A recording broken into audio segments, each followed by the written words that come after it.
Porque el reino de los cielos es semejante a un hombre, padre de familia, que salió por la mañana a contratar obreros para su viña. Y habiendo convenido con los obreros en un denario al día, voy a poner cierto énfasis, y habiendo convenido con los obreros en un denario al día, los envió a su viña. Saliendo cerca de la hora tercera del día, vio a otros que estaban en la plaza desocupados.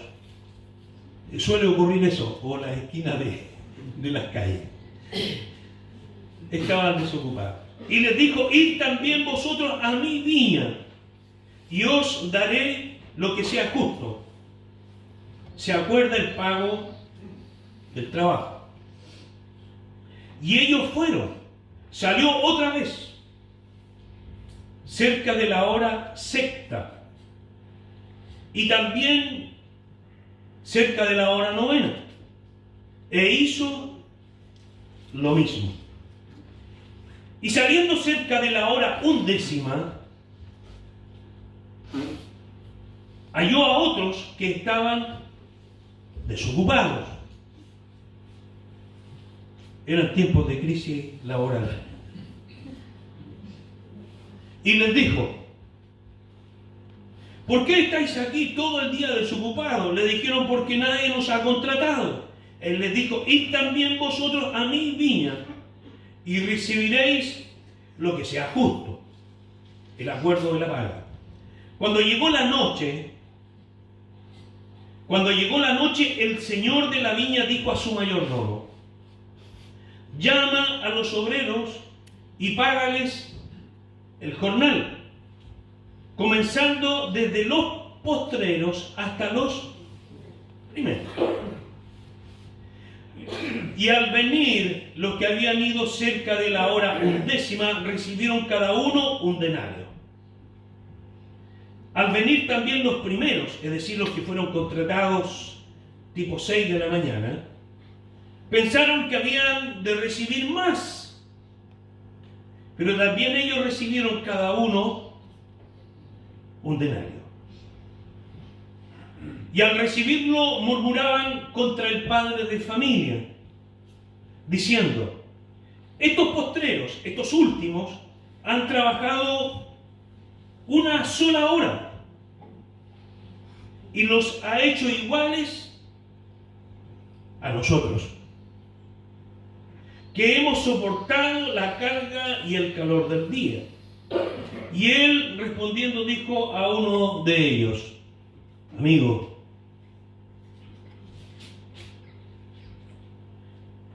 no te hago ningún agravio.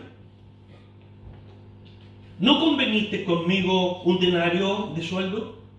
Son algunos agregados. Toma lo que es tuyo y vete. Pero quiero dar a este postrero, como a ti, la misma paga. Y aquí hay preguntas. Verso 15.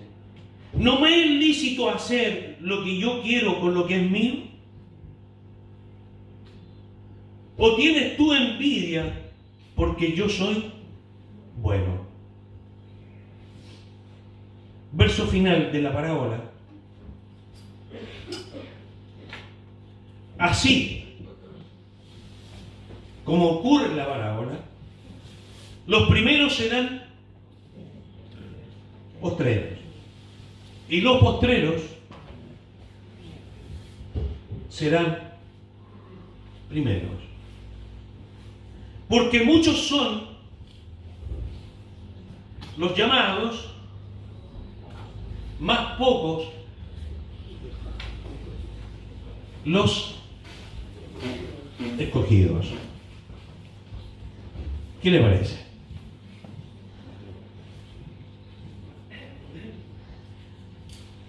Les habría desafiado a volver a hacer otra lectura, pero no lo vamos a hacer.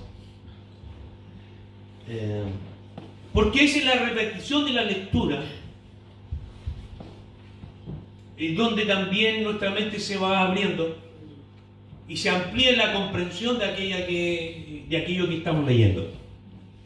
Muy bien, y yo quiero invitarles a acercarnos a esta parábola, porque tiene cuestiones muy interesantes, y mucho de ello quiero ir compartiendo con ustedes, ¿ya? La parábola de los obreros de la viña. Y mire, una de las primeras cosas que quiero llevarles es como para captar un poquito el contexto de cómo y dónde se va desarrollando la parábola. ¿Ya? Quedamos... Ya, le leo. Dice, personajes de la parábola. Hemos leído, ¿cierto? ¿Ya? Hemos leído.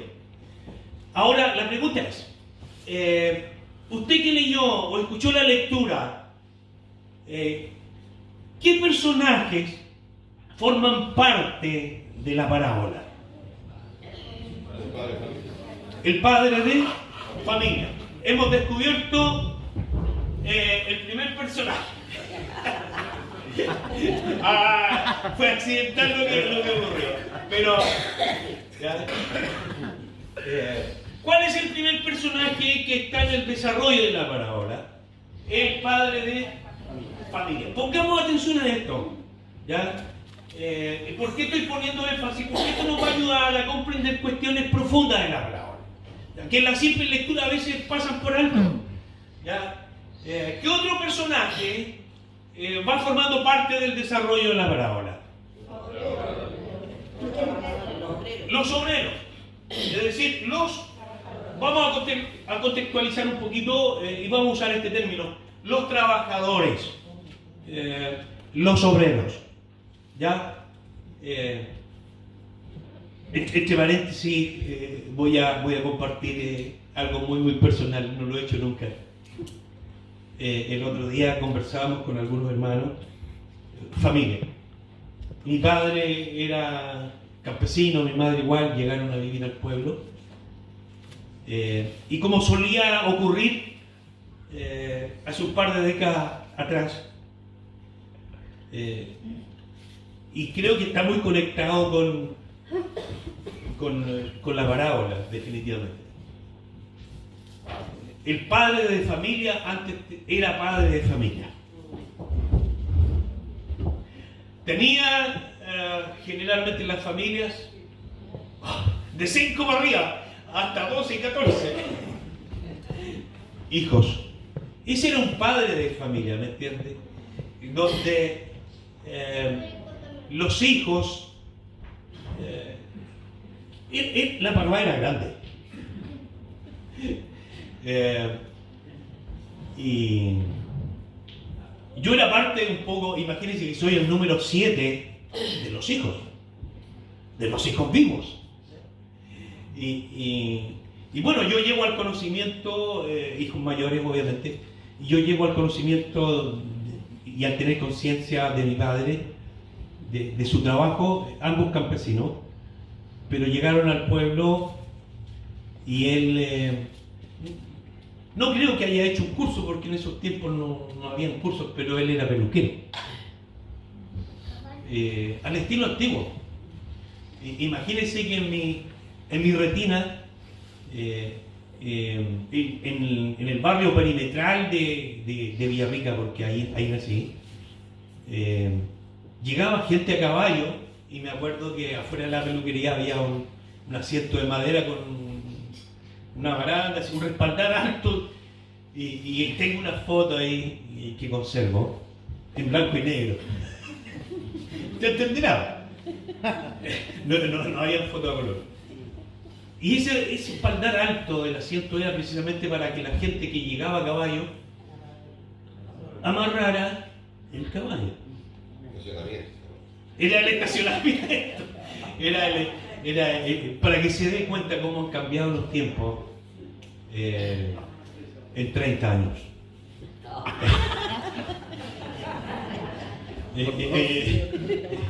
En 26 años, dijo el hermano Abraham, han cambiado los tiempos. Y pregunté, ¿dónde estará el letrero que identificaba la peluquería de mi padre? y se llamaba Peluquería El Obrero. Se llamaba Peluquería El Obrero. Y bueno, lo conecto precisamente porque la traducción dice que eran obreros. Los obreros de la viña. Los trabajadores. ¿Qué otro personaje tenemos en la viña? El mayordomo. ¿Ya? Miren, entonces, ya nos estamos ubicando. Está la parábola. Hay tres personajes que son centrales, que van desarrollando o que forman parte importante en el desarrollo de la parábola. El padre de familia, los trabajadores y el mayordomo. ¿Ya? ¿Se acuerda usted de la parábola de Lucas 15, la parábola del hijo perdido o el hijo pródigo? ¿Cómo comienza?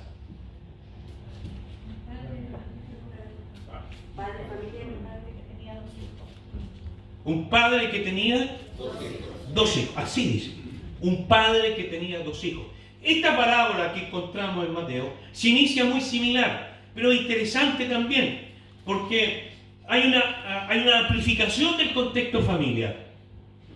¿Ya? En Lucas 15, en la parábola del hijo pródigo, del hijo perdido, que sería la mejor comprensión, en esa parábola hay un padre que tiene dos hijos. Aquí, en esta parábola de Mateo, hay un padre de familia. Y eso es interesante. ¿Por qué? Porque si bien es cierto, Lucas hace una descripción de esa parábola de un padre, pero la limita simplemente a dos hijos. En cambio, Mateo usa también el mismo concepto padre, ¿ya? En la parábola, pero se amplifica. Este es un padre de familia. Por lo tanto, ¿qué nos sugiere esto? Este padre de familia, ¿qué nos sugiere?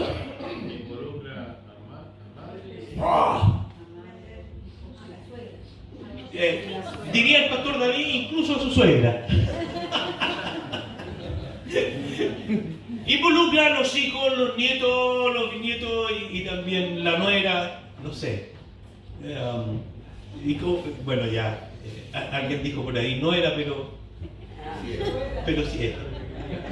¿Ya? Mire, fíjense, insisto en esto, nos reímos un poco, pero es un concepto amplio. Es un concepto amplio. Y entender por qué se destaca este concepto amplio, lo vamos a ir entendiendo después. Mire, los otros personajes son los trabajadores. ¿Ya? No sabemos ningún nombre de ellos, ni sabemos los nombres de los personajes. ¿Ya? Simplemente aparecen los títulos ahí: padres, trabajadores, mayordomos. No hay nombre. ¿Ya?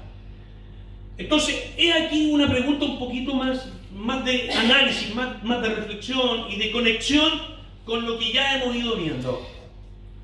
En una parábola, bueno, el término mismo quiere decir comparación. Lo que Jesús está haciendo, está comparando el reino, está comparando el evangelio con esta historia. ¿Ya? Y acuérdese que la parábola tiene esencialmente un sentido de realidad. Es decir, aunque es una historia que está conectada con la realidad. No es una fábula, que es muy distinto. ¿Me entiendes? Una parábola está conectada con la realidad. Puede darse perfectamente en la realidad. ¿Ya? Entonces, tenemos el padre de familia, tenemos los trabajadores y tenemos el mayordomo. Yo les decía la pregunta de análisis, de reflexión. Cada uno de estos personajes, ¿qué puede representar o qué representa desde la comprensión que tenemos del Evangelio o del reino? ¿Qué representa cada uno de estos personajes? ¿O a quién representa? A Dios, a nosotros los trabajadores y a Jesús.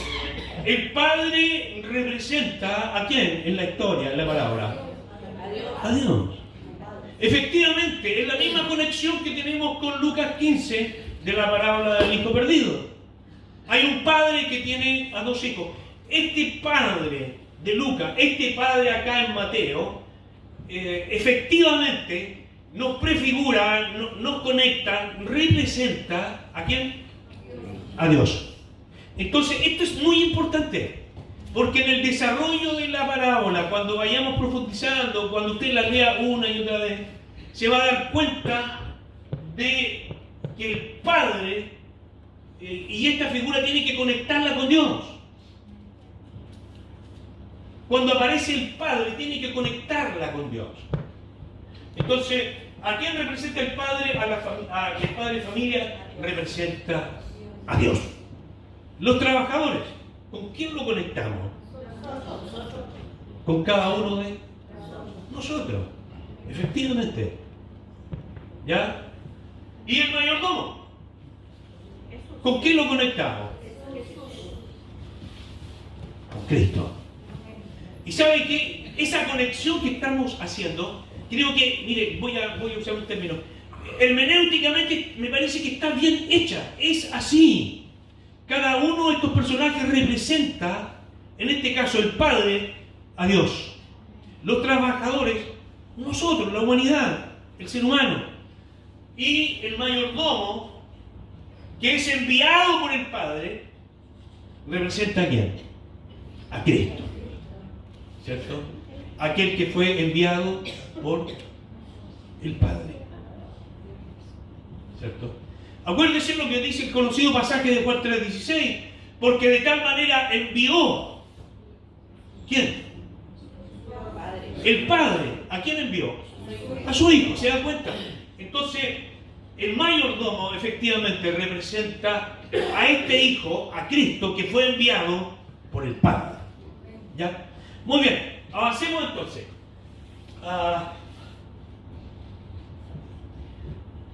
El contexto o lugar en donde se desarrolla la parábola. Vamos a retener algo en la lectura. ¿Dónde se desarrolla la palabra? El contexto, el lugar. ¿Ya? En una viña. Interesante también. ¿Qué representa una viña? Ese es el contexto y el lugar donde se desarrolla toda la parábola. Ahora, fíjense que y esto me maravilla de Jesús definitivamente. Cómo Él conecta cuestiones tan profundas del reino con cuestiones de la vida cotidiana de la gente. Porque una viña, como vemos un poquito en la imagen, contextualizada quizá obviamente en nuestros tiempos, pero esto ocurrió en la parábola y esto es lo que podemos ver hoy día en un viñedo. ¿Ya? Y lo que hace Jesús es hacer estas conexiones de cuestiones súper profundas del reino, del Evangelio, y las conecta con cuestiones de la vida cotidiana. Un viñedo en el Medio Oriente es una cuestión absolutamente conocida. Si de allá vienen. De allá vienen. ¿Ya? Entonces, con absoluta seguridad, cuando Jesús cuenta esa parábola, sus oyentes sabían lo que era una viña. Absolutamente. No era desconocido, porque en el Medio Oriente, aunque hoy día un poco la historia ha cambiado, pero se mantienen cuestiones que son simbólicas propias de su geografía. Las aceitunas, los olivares, las viñas, los viñedos, los higos, son de ahí. Y Jesús toma estas cuestiones de la vida cotidiana, como contar una historia sobre una viña, y eso permite que haya una mejor comprensión de lo que Jesús está diciendo. ¿Ya? Jesús está contando una historia de algo cotidiano, era una viña. ¿Ya? En el Medio Oriente, 2000 años atrás, y esa viña como toda, requería de trabajadores. Pero había un dueño de la viña. ¿Ya?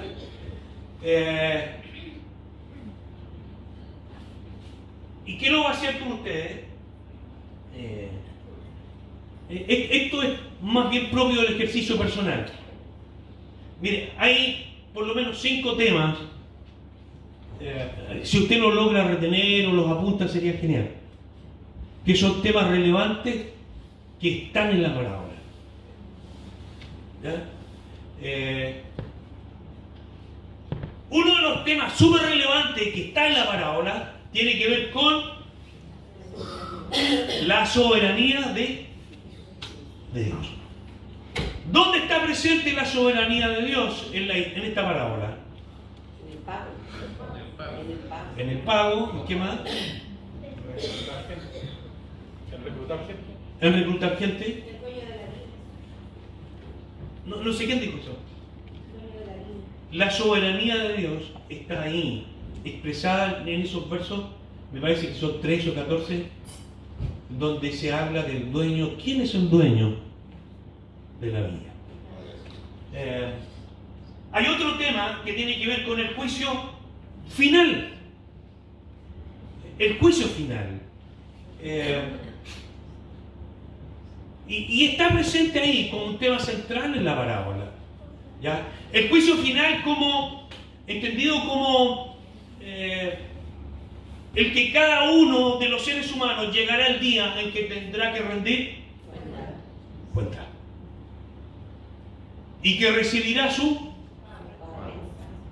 paga. Apocalipsis habla de eso. Hebreos habla de eso. Dice, está establecido para los hombres que mueran una sola vez. Hebreos 9:27. Está establecido para los hombres que mueran una sola vez. Y después de la muerte, ¿qué cosa? El juicio. El juicio. Mire, el día lunes estuvimos, el hermano Rafa está acá, lo compartí un poquito con más detalle en los varones. Pero fue parte central de lo que pude compartir aquí en un velatorio el día lunes. Que aunque el ser humano tiene esa libertad de creer lo que quiera creer, y Dios va a respetar esa libertad. Sin embargo, desde el Evangelio de Jesucristo, tenemos que decir que hay cuestiones en las que el ser humano está equivocado. Absolutamente equivocado. Para muchos, la vida termina con la muerte y no hay nada más. No hay nada más. Y viven de acuerdo a esa manera de pensar. Pero desde el Evangelio, desde la verdad de la Escritura decimos, mira, no es tan así.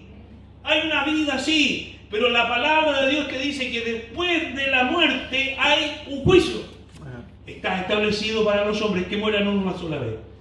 Y después de este juicio. Hay otros que creen en una evolución continua de la reencarnación, donde hemos sido infiltrados mucho por el pensamiento de las culturas y religiones orientales. ¿Ya? Puede ser respetable, pero tenemos que decir que la palabra del Señor dice otra cosa. Está establecido para los hombres que mueran una sola vez y después de esto, el juicio. ¿Entiendes? Entonces, el juicio está ahí, el juicio final está como un tema presente en esta parábola.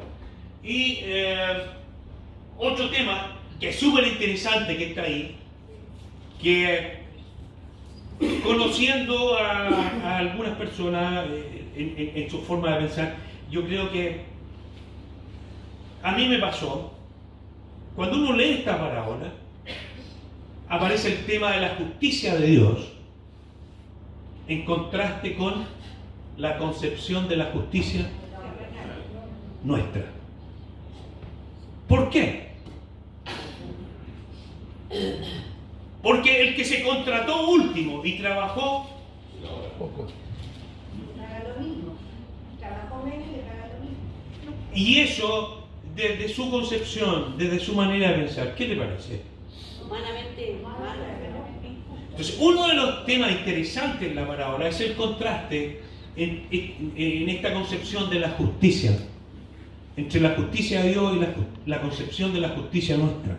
Está ahí en la parábola. Y el tema es que podamos profundizar en esa concepción, podamos encontrar respuesta a las interrogantes. El otro tema que está ahí es el tema de la actitud, porque hay una cuestión de actitud. De todos los trabajadores que estaban en la viña, hubieron algunos que ya. Y reclamar tiene su validez, sobre todo cuando a uno le parece injusto, como es el caso. Y se tiende a legitimar un reclamo a partir de la concepción de justicia. ¿Ya? Pero aquí hay también un tema importante, como es el tema de la actitud. Porque hay un reclamo, hay una queja. Y hay una acusación en contra del padre de que actuó injustamente. Porque a este otro se le pagó lo mismo que a mí. Es que con los primeros se convino el denario, uno. Ellos aceptaron uno. El acuerdo fue el mismo. ¿Por qué hay una cuestión de actitud en la parábola? Porque evidentemente está hablando de la gratitud y del gozo. Y lo que vemos es una actitud de queja. ¿Cómo se habrá trabajado en la viña aquel que se quejó y cuestionó el actuar y la conducta de este padre de familia, que fue injusto? La queja.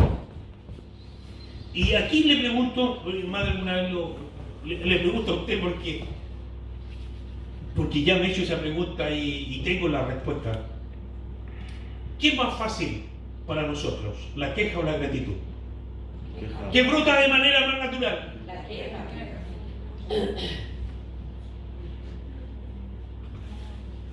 Y finalmente, y esto es magistral, esto es maravilloso, lo dejé como el cierre de la parábola. Hay un gran tema sobre la gracia de Dios. Conectada precisamente con la parábola de Lucas 15, la parábola del hijo perdido, donde esa escandalosa gracia de Dios se dispensa a través de la figura de este padre, donde el hermano mayor, al igual que este otro, ojo, cuestiona este actuar del padre, que restaura, que le cambia la ropa al hijo, que lo manda a lavar, que lo cuida, que le coloca el anillo en la familia, que lo vuelve a sitial de hijo, que hace una fiesta, que mata al becerro gordo. Todo esto que trajo gozo y alegría desde el concepto de justicia que tenía el hermano mayor, le parecía una aberración lo que el padre estaba haciendo. Y eso es la gracia escandalosa de Dios. Y este es un tema potente en esta parábola. Y cuando hablamos de la gracia, que es un tema que vamos a abordar en la profundidad de esta parábola, es en esencia la bondad de Dios hacia cada uno de nosotros, bondad que no merecemos.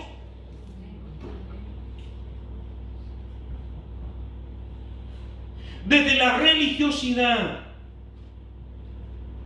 desde el orgullo que muchas veces nos lleva a creernos y sentirnos mejores que otros, llegamos a pensar que Dios nos bendice y nos trata bien porque somos mejores que otros, porque nos portamos más bien que otros. Por lo tanto, el buen trato de Dios y sus bendiciones es una cuestión que merezco.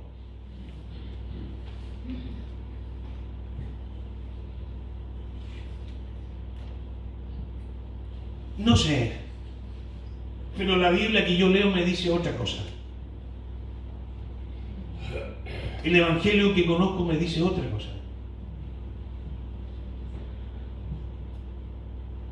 Que no hay nada bueno en mí. Que desde la mollera hasta la planta de mis pies, aquello que creo justo y correcto y mi manera de pensar, que podría darme algún tipo de arrogancia, no es otra cosa que sino pudrición, dice el profeta. Porque nuestra justicia ante Dios es simplemente un trapo de inmundicia. Amén. Que no hay justo ni aún uno. Y eso te incluye a ti y a mí.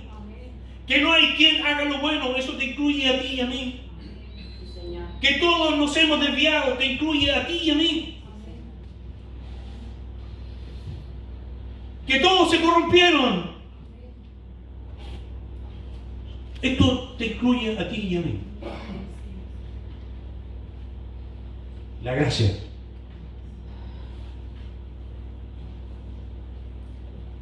Es la bondad de Dios que no merezco. Porque lo que es justo y meritorio a mi condición es otra cosa. Es la ira y el juicio de Dios. Cada uno de estos temas está aquí en la parábola. Y yo quiero invitarle, avanzando, mire, quedémonos con esto y vamos trabajando un poquito. La soberanía de Dios. Y conectado con la parábola, hago algunas preguntas que sugieren una respuesta lógica. Son preguntas retóricas. ¿Quién es el dueño de la viña? Dios. En la parábola, ¿quién es el dueño de la viña? El El padre de familia es el dueño de la viña. Muy bien. Si él es el dueño de la viña, ¿puede ejercer sí o no autoridad y dominio sobre ello? Sí puede. Y como es dueño por derecho propio, ¿puede hacer lo que quiera con su viña? Sí puede.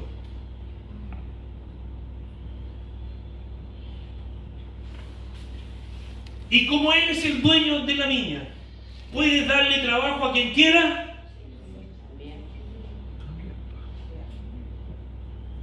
Acuérdense que unos estaban en la plaza,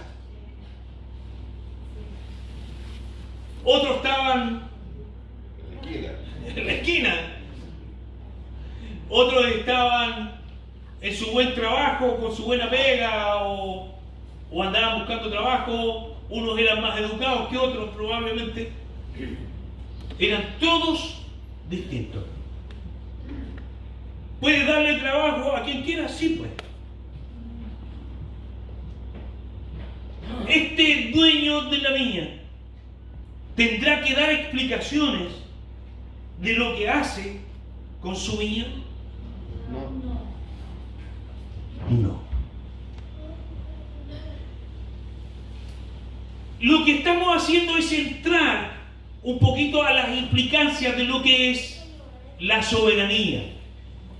Y si este padre está representando a Dios, fíjense que aquí en esta parábola hay por lo menos 3, 4 versículos o más que nos conectan definitivamente con la soberanía de Dios. Es decir, el tema de la soberanía de Dios está presente aquí en esta parábola. ¿Y qué es la soberanía de Dios? ¿Cómo la podríamos definir? ¿Cómo la entendemos? entiende usted? Porque cuando hablamos de la soberanía de Dios, si bien es cierto, ya las hemos ido conectando con lo que implica la soberanía de Dios en la parábola. ¿Qué es? ¿Cómo se define?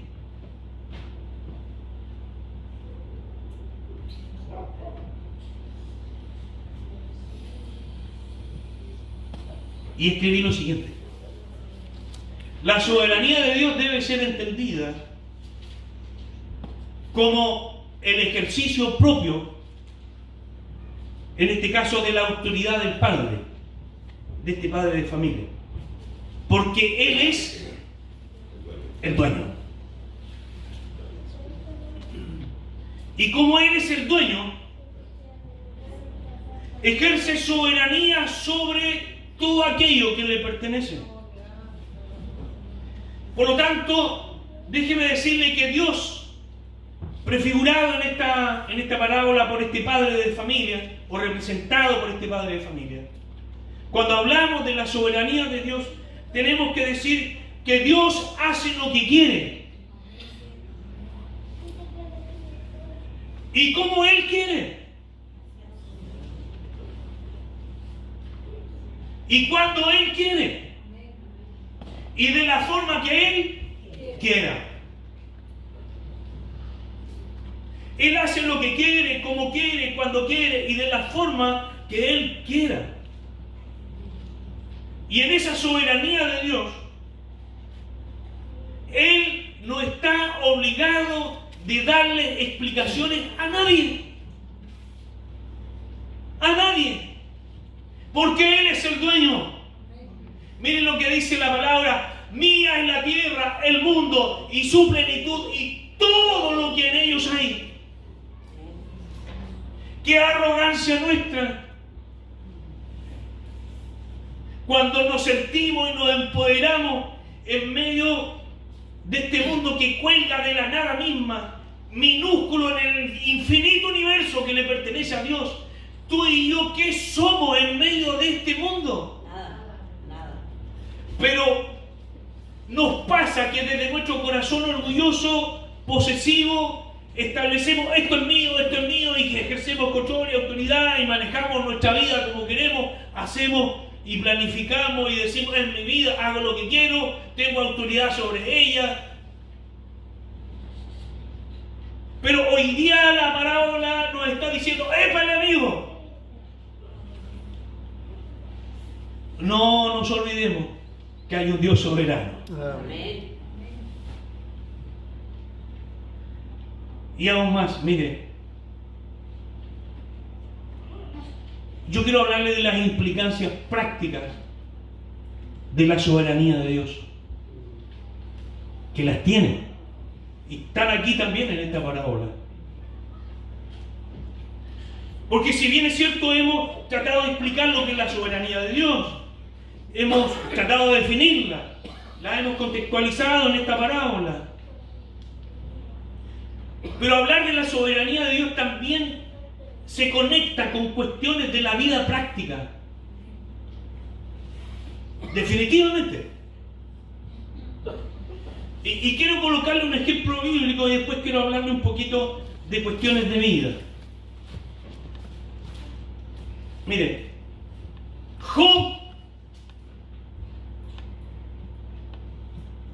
pensó,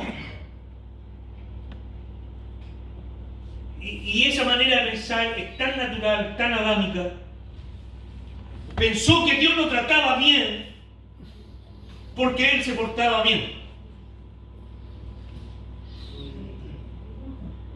Tenía oro, tenía dinero, tenía trabajadores, tenía más de una viña, camellos por millones, yuntas de bueyes, ovejas, vacas, tenía hijos, tenía familia.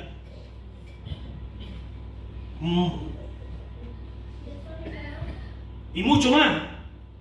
Honra, admirado, valorado, honrado por la gente, consultado. Gente iba donde él a pedir sabiduría y consejo. Y Job pensó que mucho de ello, o todo ese bienestar y esa manifestación de la bondad de Dios en su vida, en eso, era una cuestión que él merecía. Dios me ha tratado bien porque me he portado bien. ¿Qué ocurrió con Job? Perdió todo. Perdió todo. Y cuando perder todo es todo. Perdió todo. Todo. Los bienes, su casa, la muerte trágica de sus hijos. Y esa, mire, suele ocurrir. Y por favor, voy a comentar algo. Reténgalo, por favor, y el Espíritu Santo le ayuda a capturar esto. Porque en la vida práctica, estoy seguro que si no lo ha vivido, lo va a vivir. Lo que ocurre con Job no es una sola crisis a partir de una pérdida de algo. Es la suma de una tras otra, tras otra, tras otra. Recibía una noticia, respiraba un poco, tomaba aire y le llegaba otra tragedia. Lograba digerir el dolor de lo que estaba viviendo y le llegaba otra.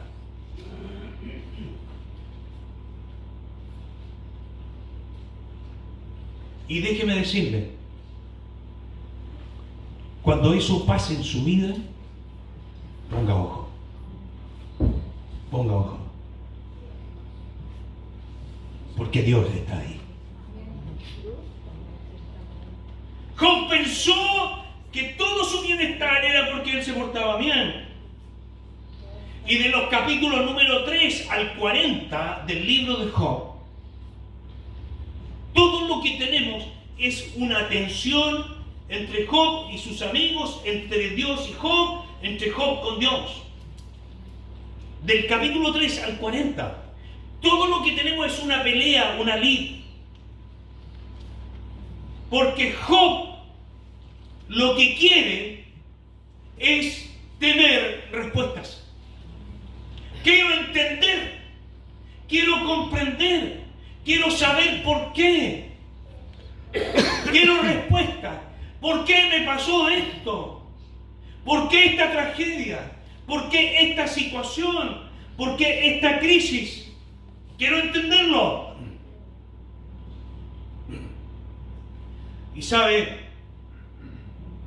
hay expresiones que son tan fuertes.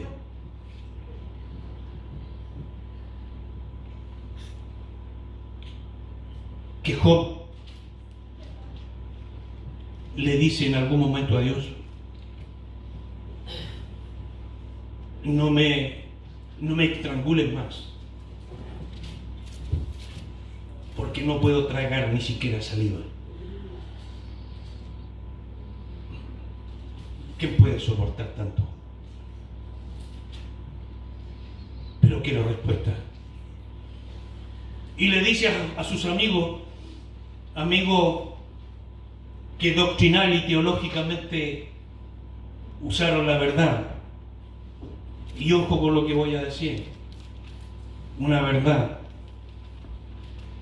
podría ser quizás doctrinal y teológicamente bien planteada, pero cuando una verdad doctrinal y teológicamente mal planteada es mal dicha, pierde su calidad de verdad absolutamente.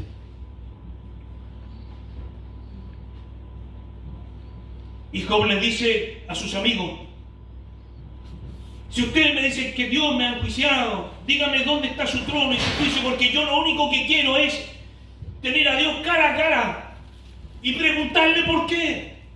¿Por qué?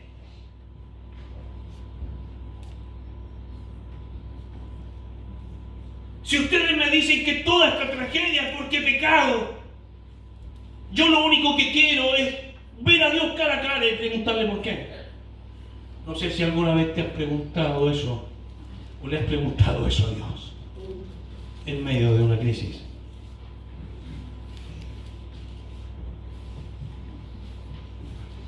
Y del capítulo 3 al 40 tenemos esta tensión, esta lucha. En donde Job al final se rinde.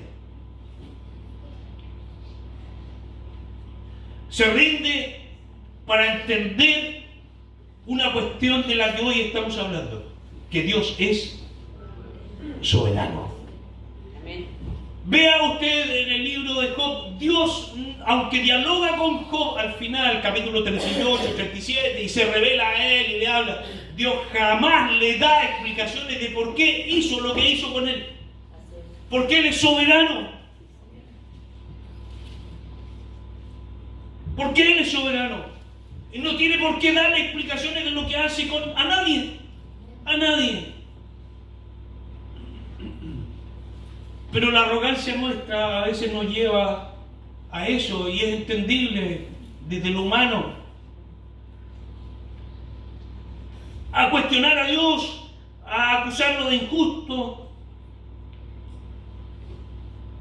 Y Job finalmente dice, ahora entiendo, porque de oídas te había oído, ahora de verdad te conozco, que tú eres el Dios soberano, que haces lo que quieres, como quieres y a la hora que quieres. ¿Podrá el barro, dice el profeta, podrá el barro cuestionar lo que el alfarero está haciendo con él mismo?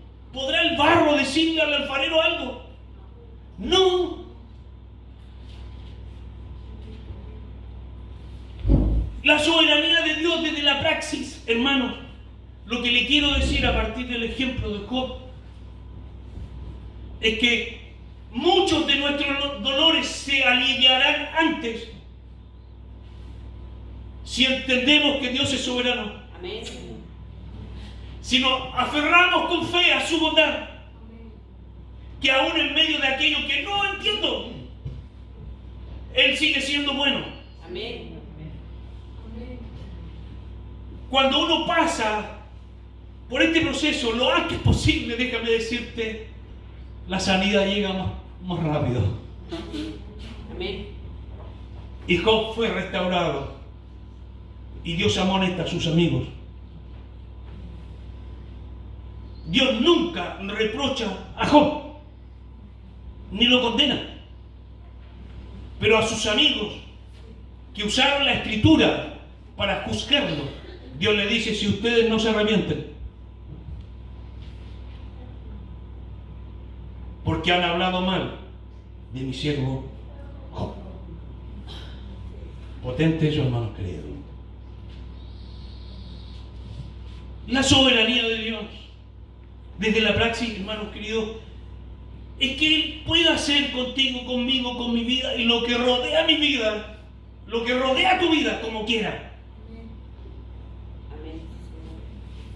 Lo que pasa con nosotros es que, y es una cuestión natural, siempre queremos movernos en un estado y en una condición de seguridad.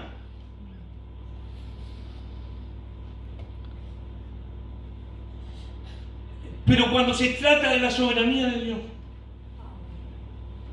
es que Él te puede sacar y sacudir tu vida de la seguridad en la que tienes. Porque Él es soberano. Amén. Lo hizo con Job, lo ha hecho conmigo y lo puede hacer contigo sin duda.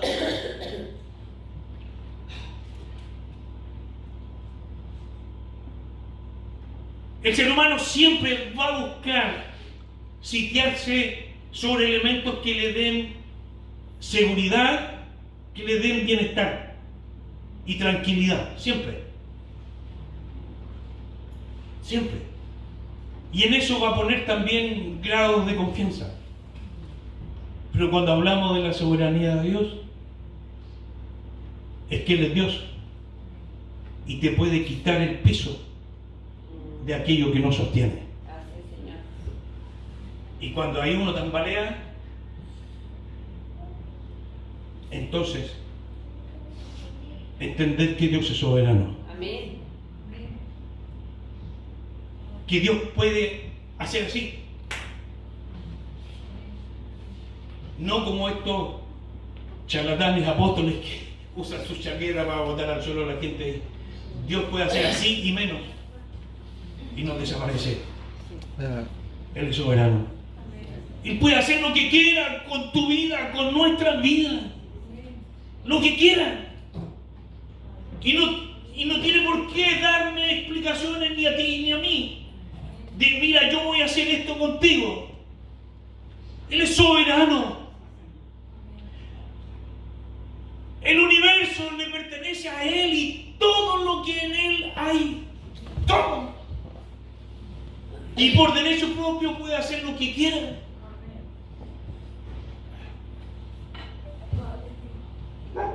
¿Quién fue su consejero? ¿Quién aconsejó a Dios para decirle que lo que está haciendo está mal o está equivocado?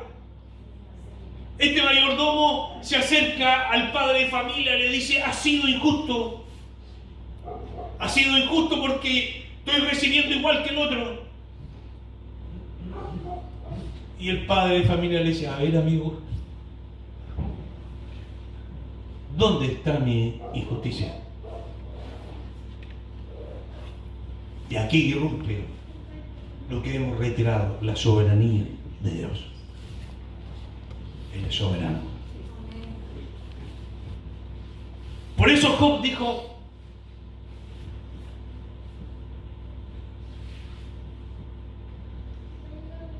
y todavía no pasaba por el proceso de comprender.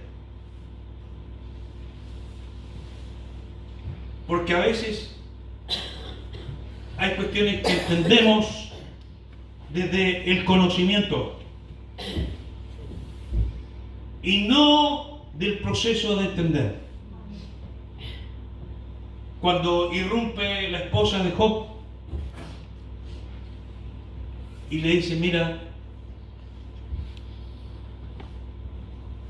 está mal la cosa, amigo. Maldice al Dios al cual has depositado fe y muérete. Muérete con Él. Porque mi dolor, la tragedia, es grande. ¿Y cuál fue la respuesta de Job? ¿Recibiremos de Dios solamente lo bueno? ¿Y lo malo no lo recibiremos? Y Job dijo: Jehová dio. Jehová quitó. Sea el nombre de Jehová bendito. Amén. Entonces, a veces uno dice lo correcto, pero vivir el proceso para comprender lo que dijo, esa es otra historia. Esa es otra historia. Padre, tú eres el Dios soberano, el inmutable, Amén. aquel que